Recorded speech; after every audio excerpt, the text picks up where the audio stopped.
रात क्या हुआ था? क्यों अचानक गंगा का पानी काला पड़ गया?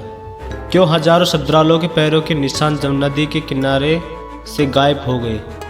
और वो आवाज़ें, वो चीखें, क्या वाकई में कोई अदृश्य शक्ति महाकुंभ के पवित्र मेले को अपने काले हाथों से निगल रही थी? ये सवाल उस भयावह घटना के बाद हर किसी के जहान में थे, लेकिन जवाब किसी के पास नहीं थे, क्योंकि जिन्होंने भी उस रात की सच्चाई जानने की कोशिश की वो या तो पागल हो गए या फिर गायब। महाकुंभ 2025 का आगाज हुआ था साधुओं के जयकारे और शंखनाद से। हरिद्वार की गंगा घाटी में करोड़ों श्रद्धालुओं की डुबकी लगाने पहुंचे, लेकिन पहले ही दिन सूर्यास्त के बाद कुछ अजीब होने लगा।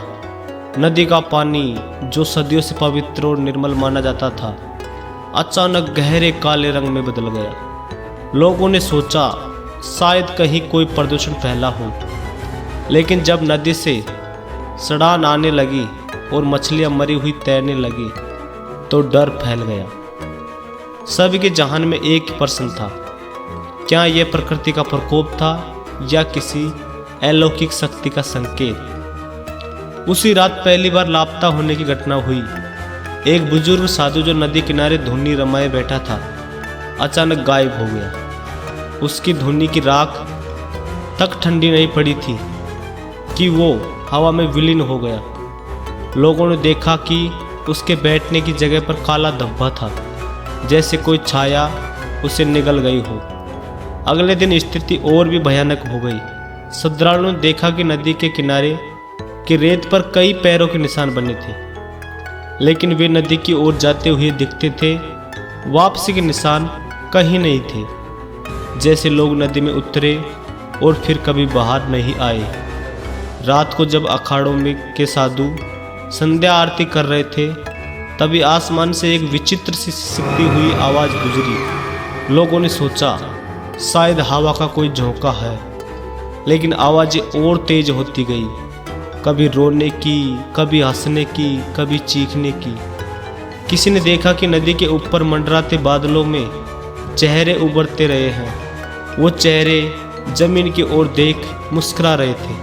फिर एक प्रश्न उठता है, क्या ये आत्माएं थी जो महाकुंभ के पवित्र जल में मोक्ष पाने आई थी, या फिर कोई भूत जिन्हें इस जगह से कोई शिकायत थी? उस रात 12 लोग लापता हुए। पुलिस ने मामला दर्ज किया, लेकिन जांच में कुछ नहीं मिला। सिर्फ एक चीज़ मिली, हर लापता व्यक्ति की जेब में एक काला पत्थर। उस पत्थर पर अजीब निशान थे, जैसे किसी प्राचीन भाषा में लिखी कोई बात हो। लापता लोगों की लाश में एक पत्रकार राहुल हरिद्वार पहुंचा। उसे एक बूढ़े पुजारी ने गुप्त रूप से एक डायरी दी, जो उसके पूर्वजों ने लिखी थी। डायरी के पन्ने पीले पड़ चुके थे, लेकिन उसमें लिखी बातें रोंगटा खड़े कर रही थी। डायरी के अनुसार हरिद्वार की गंगा घाटी के नीचे एक प्राचीन मंदिर है, जो 1000 साल पहले भूकंप में धंस गया था। उस मंदिर में एक ऐसी शक्ति जो बंद किया गया था, जो अंधेरे की छाया कहलाती थी। यह शक्ति 100 साल बाद जागती थी और जीवित प्राणियों को अपना भोजन बनाती थी। महाकुंभ का समय, जब करोड़ों लोग इकट्ठा होते थे, उसके लिए सबसे उपयुक्त था। फिर एक प्रश्न, क्या यह डायरी सच्चाई बता रही थी? क्या कुंभ के नीचे कोई राक्षसी शक्ति सोई हुई थी? राहुल ने डायरी में लिखे नक्शे के हिसाब से गंगा किनारे खुदाई शुरू की। रात के 2 बजे थे जब उसकी कुदाल किसी ठोस चीज से टकराए। नीचे एक पत्थर की सिल्ली थी, जिस पर वही अजीब निशान बने थे जो लापता लोगों के पास मिले पत्थर पर थे। सिल्ली हटाते ही जमीन के नीचे एक सुरंग दिखी। राहुल ने टॉर्च जलाई और अंदर घुसा। सुरंग की दीवार पर मानव आकृति के चित्र थे, लेकिन उनकी आंखें खाली थी और मुंह खुले हुए, जैसे चीख रहे हो। हवा में सड़न सी आ रही थी। धीरे धीरे राहुल को लगा कि कोई उसके पीछे चल रहा है, पर पलटकर देखने का वहाँ पर कोई नहीं था। अचानक टॉर्च की रोशनी में उसे एक विशाल कक्ष दिखा। कक्ष के बीच में एक कुंड था, जिसमें काला पानी था। कुंड के पास वही काली छाया थी जिसका जिक्र डायरी में था। छाया ने राहुल की तरफ देखा और पीछे से फुसफुसाया, तुमने मुझे जगा दिया, अब तुम्हारी बारी है।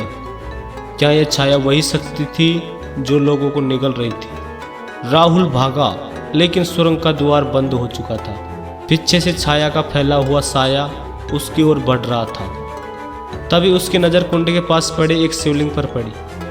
डायरी में लिखा था कि शिवलिंग को तोड़ने से अंधेरे की शक्ति कमजोर होगी। राहुल ने पत्थर उठाया और शिवलिंग पर वार किया। शिवलिंग टूटते ही पूरी सुरंग हिलने लगी। काले पानी वाला कुंड उबलने लगा और छाया चीखती हुई गायब हो गई। राहुल बाहर निकला, लेकिन उसकी आंखों के सामने अभी भी वो काली छाया तैर रही थी। उसने महसूस किया कि शक्ति पूरी तरह खत्म नहीं हुई है, वो सिर्फ सो गई थी। अगले दिन गंगा का पानी फिर से निर्मल हो गया। लापता लोगों के शव नदी के किनारे मिले, लेकिन उनके चेहरों पर भय की एक भी अभिव्यक्ति थी। पुलिस ने सब कुछ प्रदूषण और दुर्घटना बताकर केस बंद कर दिया, पर राहुल जानता था कि सच कुछ और है। क्या अगले 100 साल बाद फिर से ये अंधेरा जागेगा? क्या महाकुंभ की पवित्रता उस शक्ति के सामने बेबस है? आज भी जब हरिद्वार की गंगा घाटी में शाम ढलती है तो कुछ लोगों को नदी के पानी में काले साए दिखाई देते हैं। कभी कभी रात की चुप्पी को चीरती हुई चीखें सुनाई देती है। शायद वो छाया अभी भी भूखी है, शायद अगले शिकार का इंतजार कर रही है। तो अगली बार जब महाकुंभ में डुबकी लगाने जाए तो याद रखें, गंगा सिर्फ पवित्र नहीं होती, कभी कभी वो अंधेरों के दरवाज़ा भी हो सकती है। अगर आपको हमारा ये वीडियो अच्छा लगा हो तो हमारे चैनल को लाइक शेयर सब्सक्राइब जरूर करें। धन्यवाद।